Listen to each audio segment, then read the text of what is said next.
witness, prophetic resistance, and moral action. We do not come to do protest itself. This is not a photo op opportunity. We come because our sacred text cries out, woe to those who decree unrighteous decrees. Let justice roll down like waters. Yeah. Whatever you did for the least of them, you did also unto me. That's why we have Moral Mondays. That's why we are here today, because budgets are moral documents.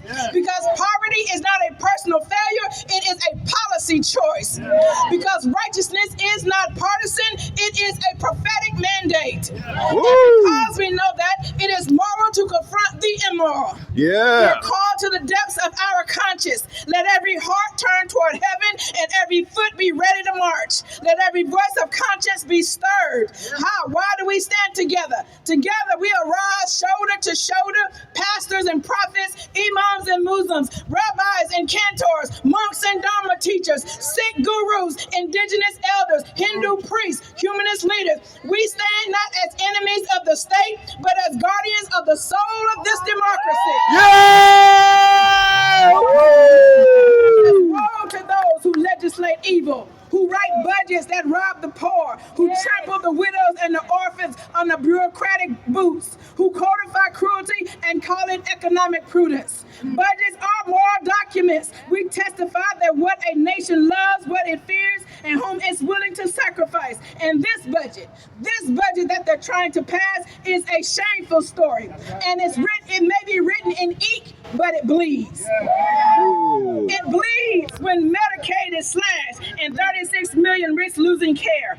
It bleeds when SNAP is cut and 40 million face hunger. It bleeds when housing assistance dries up. It bleeds when Head Start is gutted. It bleeds when bombs are funded but babies are deported. It bleeds when Medicare and Social Security are endangered. It bleeds when 14 million full-time workers earn poverty wages. It bleeds when unions are crushed and billionaires hoard votes.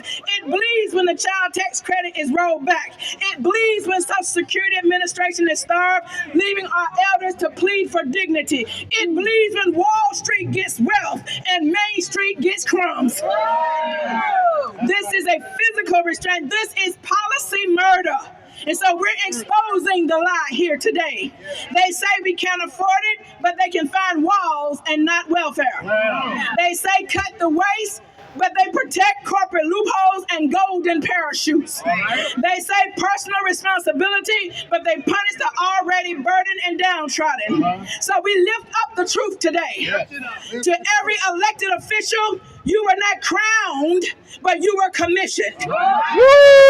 Not to preserve status quo, but to protect the common good. Do your job. Do what you were promised. Do what is right. And this is a call to the prophets, to every preacher, imam, rabbi, elder, monk, and teacher. This is not a time for quiet pulpits. This is an hour of sacred confrontation. This now is the time to bring our sacred text to the steps of the Capitol. Now is the time to cry out aloud and spare. Now is the time to sound the trumpet and show this nation what its sin is.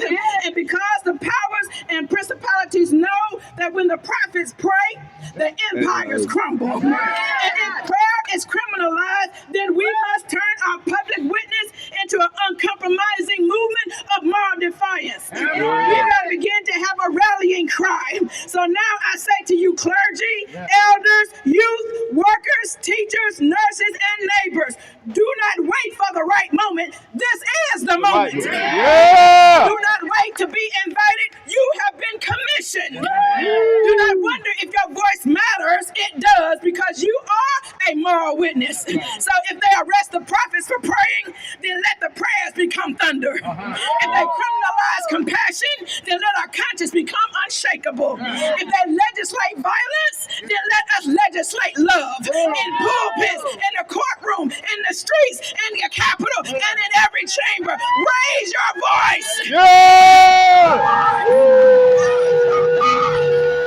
Work together.